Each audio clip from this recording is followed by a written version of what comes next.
I came home about a month ago and caught my son, Tween, yelling at his mum about his clothes. He asked her how hard it was to ensure his clothes were cleaned. So I took him to the laundry room and made him do laundry for the family. I taught him what clothes could go together and what should not. My wife is a teacher and works her butt off to ensure we have a nice home to live in. She tells me what she needs me to do and I take care of it. Beyond my share of the housework, I mean. Well, my kid needs to be punished and I thought of the best possible way to do it. I'm sending my wife to Mexico with her school friends over spring break. I will work from home that week and watch the kids. It won't be difficult because I'm putting the older one in charge of the younger brother, younger Tween. He will do laundry, make breakfast and lunch for both of them, and keep the kitchen and dining room clean. He said it's unfair to make him work over spring break. I asked him if he thought it was a full-time job to do all that I was expecting of him. He said yes, it was a full-time job. I pointed out that his mother and I both have full-time jobs and still managed to do everything that he's whining about.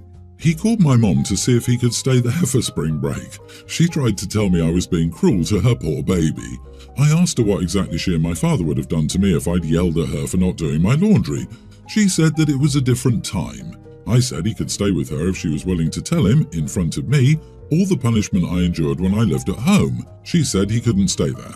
Am I the idiot for making my son care for himself and his brother for a week? Loving that last paragraph and sentence. That's telling as far as your mom goes. I bet some people are going to scream, parentification, but 1 week as a punishment for how he's acting seems more than fair. You are not the idiot. I think it's a good plan. Just make sure going forward that both kids have regular chores. Everything sounds fair here and your mom needs to stop being a hypocrite. Agree, great job handling grandma. In addition to having him learn about the household tasks your wife typically handles. It would help if you also found out where he learned this behavior. Is he listening to idiots on the internet? How could he possibly think yelling at his mother about his laundry was something he could or should do? You have a deeper issue that you need to work on with your son. I also think if your older son has been exposed to misogynistic attitudes, you should make sure your younger son doesn't pick up on it too. They both need to learn that women are partners, not maids, and that they need to pull their weight. 100% this. Where is the attitude coming from? Obviously not you or grandma. Have some conversations with your kid and try to find the root of this because it's something he's picking up from someone or somewhere. The fact that this kid is almost a teen and OP only just now showed him how to do laundry is a bit telling. If his kid was never taught how to do chores, it could be that OP and his wife coddled their children for too long. Revisiting their parenting plan might also be a good idea, so their kids can start learning household responsibilities. I think it's clear both boys have been babied if neither of them has ever made their own breakfast or lunch before. And you are the idiot for a reason I haven't seen addressed yet. What the heck has the younger son done to deserve this? When kids that age are put in charge of other kids, they get power mad. If they're angry, it's even worse. Your oldest can't take this out on your wife, she'll be away, or you, and guess who's left and you've put him in charge of? At this age, you can give them each a list of chores and have them each be responsible to you. It's not like your youngest is a toddler who will run out into the street if left unsupervised. My friend Samantha is a stay-at-home mom and has a preschool daughter, Katie. Since her daughter's birth, she always insisted that I go to her place if I ever wanted to hang out. So even though she lives about 45 minutes away from me, I always did it initially because I valued our friendship, and Katie was her first, so I could understand how she'd be stressed with the newborn. Recently, I started to put my foot down and wanted her to meet me halfway. I felt like her kid, she only has Katie, was old enough to handle being outside, and I was tired of driving just to hang out at her house. We always picked a place halfway, so it was doable. During the last 3 hangouts, she was over 30 minutes late, and each time she claimed that she got mom privileges for being late because she had to wrangle her kid into the car and do other mom things. I wouldn't understand, according to her. I'm childless. She asked to hang out this past weekend and I told her that if she was late again, I'd leave. The day came and she was late. After 30 minutes, I got up and left, but I went to hang out in the coffee shop across the street because I was curious about just how late she'd be. She was over an hour late, and when she found out from the waitress that I'd left, she started to call and text me. She said I was insensitive and selfish for making her drive 25 minutes away from home with a toddler, only to leave, and that she only ever came out for my benefit. I told her that I hang out with multiple friends who bring their kids out with us, and they're never late. So it was pretty crappy to blame being late on Katie, who is a perfectly sweet girl. She's never been a problem during our outings. Samantha just kept pulling the "you're not a mom so you wouldn't get it" card. I heard later from a mutual friend that Samantha has been blasting me in their mommy group and said I was bullying her for putting her child first. I feel like her reaction wouldn't be so strong unless she was actually upset. So I'm starting to feel like an idiot. I mean, she's right that I don't get it as I don't have children, but I still feel annoyed that she's late and feel justified for leaving. My time is precious too. I'm not sure whether or not I should reach out. Not the idiot. Being occasionally late is understandable. I've literally had kids throwing up moments before we're supposed to get in the car, or picking up a coffee mug and pouring it on the rug and stuff like that. Some things you just can't avoid. Being consistently late just means she isn't planning well. It does not take 30 minutes to get a child into the car, so I'm guessing she isn't watching the clock and is blaming her lateness on her kid, which will be really bad once the kid picks up on it and starts thinking there's something wrong with herself because mommy keeps blaming her when talking to other people. Agreed, even with an unforeseen catastrophe just before you leave, it's still courteous to drop your friend a message saying you had an unexpected thing happen. You're going to be late by approximately 8 minutes. It doesn't sound like OP's friend is even doing that. I'm a mother of 4. Guess what you can't use mom privileges for? School, doctor's appointments, dentist appointments, parties, flights. Guess what else you can't use mom privileges for? Being chronically late. I think you may need to put this friendship on hiatus for a while. It's possible that in a few years she'll be able to act like a friend again, but right now she can't. My sister has been married to her husband Nigel for 21 years, and they've been together for about 23 years. Nigel was a widower of 3 years when he met my sister. His kids were younger, male and female, at the time of their meeting. Nigel's late wife's family was around a lot. My sister hated it.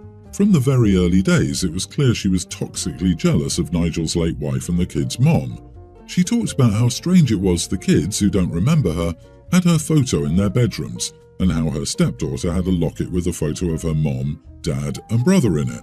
I remember back then asking how it was strange. Her mom was loved, and Nigel and his late wife's family likely didn't want the kids not to know their mom loved them. She said that was her job now. I told her it wasn't healthy to feel jealous and put out over a mom being remembered. Think of how she would feel if our mom died. Honestly, I had a lot of respect for Nigel for the first 2 or 3 years because his kids seemed to be his priority, and he still seemed to love and care about his late wife and not want to erase her, but was also ready to be married to someone else. I had seen a lot far more awful scenarios. But then he started letting my sister push herself onto the kids and trying to force out their maternal relatives. It was obvious my sister blamed the maternal relatives for neither of his stepkids coming to think of her as their mom. She didn't want to hear any other reason it could be. Now both of her stepkids are adults, and her stepson became a father for the first time in January. His daughter is named after both her grandmothers, and his mom's name is her first name. My sister was so unhappy about that. She told him it was disrespectful to her and all that crap. He told her to screw herself and told her she still hadn't figured out that she wasn't his mom, she wasn't his parent, she wasn't even his real family, because he would happily dump her out of his life for good and would never feel bad about that. My sister complained for weeks about it, and then I told her if I was her stepkid I'd do the same, and that she had no respect for his mom or his maternal family. She freaked out and told me that that was a crappy thing to say and I should be on her side because she's my sister. Am I the idiot? Not the idiot. Even if she was their birth mother, she would have no right to expect them to name their child after her. What an exaggerated sense of entitlement. Someone needed to give her a reality check, especially as her stepson told her it would never have happened and she still didn't get it. All she's done is ensure that she won't be considered either a parental or a grandparental figure to any of this family, and has probably ruined the moment for her husband. What a peach. Why are people so stupid regarding others, mostly children's, feelings for their dead parents? You can't replace that. You can try to love them and hope you get to a similar level, but that's it. She's dead. She can't win. Your sister has issues. I'm sorry he stayed married to your sister through all that and didn't kick her to the curb. And I'm surprised your sister didn't alienate Nigel's kids so much that they went no contact with both of them. Honestly, I'm shocked too. Your sister desperately needs therapy. But she would have to be willing to admit she was fundamentally in the wrong, which she won't do. I wish Nigel would divorce your sister because he seems like a very good man. My sister, 24, and I, 28 female, have always been close, but things have been tense since I got engaged. We've had arguments over everything from the colour of the bridesmaid dresses to the types of flowers we're using. But our most significant disagreement is about her boyfriend, 37. They've only been dating for a few months and I don't feel comfortable having him at my wedding. It's a small affair and we only invited people we're close with and who have been a part of our lives for a long time. We didn't want to invite any strangers or people we barely knew. When I told my sister she couldn't bring a boyfriend, she was absolutely livid. She accused me of being selfish and not caring about her happiness. She even threatened not to attend the wedding if he couldn't come. I calmly explained my concerns, but I told her I wouldn't compromise on this. It's my wedding day and I want to be surrounded by people I love and who have been there for me throughout my life. If I give in and let her bring her boyfriend, it will set a bad precedent for our relationship. But now I'm worried that I've ruined our relationship anyway. My sister hasn't spoken to me in days, and I'm afraid she might not even attend the wedding. Am I the idiot for standing my ground and potentially sacrificing my relationship with my sister on my wedding day? You are the idiot. I wasn't even aware that you can invite someone to a wedding without inviting their SO. Don't be selfish. Let your sister be happy too. She doesn't want people to see her without a +1 and make assumptions that she can't get a man. Unless you think he's going to start a fist fight, propose to her during the first dance or sing karaoke during the speeches, let the man come. This will come between you and your sister forever if you don't. This isn't worth losing a sister over. He's a boyfriend of a few months, not a few years. Not everyone wants or can afford a wedding where everyone and their hamster gets a +1. Not the idiot. You don't need to have your sister's 2-month sugar daddy at your wedding if you don't want to. Note: all relationships with one person sub 25 and another over 35 are sugar situations until proven otherwise, in my opinion. LOL. Cute that you think young women are getting loads of money out of these age gap relationships. Most of the time there's zero sugar, just a lot of taking advantage of vulnerability and naivety on one side and being naive and feeling special on the other side. Big age gaps where one person is under 25 are a huge flag. She's an adult, it's her life, yada yada, but we all know that's rarely an indication of an equal, happy, healthy relationship. That, combined with OP's vague distrust of this guy, is all I need to know for not wanting him to be a part of OP's big day. OP, you have a valid concern. However, I do want to know why she has had any real say in your wedding so far. You said, "We've had arguments over everything from the colour of the bridesmaid dresses to the type of flowers we're using." If she's complaining about flowers, dresses, and now the boyfriend, just uninvite her since she's causing your happy day to be so drama-filled. My parents are divorced. My dad is married to Heather. Heather has a nephew Kai who is a pre-tween. Kai's parents are going through a divorce right now, and his mom is already seriously dating this guy who moved in with them. Kai hates the whole thing. I'm not close to Heather or her family, but I was dragged along for a family party at her parents' house Saturday.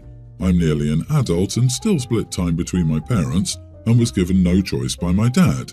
Kai was upset and was talking about how messed up it was. I told him I got it. He said everyone in his family was telling him he should be happy because he wouldn't have to listen to his parents fight anymore, and he should be happy they're divorcing. Kai said he wasn't. I told him neither was I, and that I didn't know anyone with divorced parents who wanted them to be divorced or were happy about it. I told him most of my friends had divorced parents and all of them wished it hadn't happened. Heather and her sister overheard what I said to Kai, and I got into so much trouble for saying it. They said it was unfair to make him think being unhappy with the divorce is okay, and I shouldn't be saying that when I grew my family because of the divorce.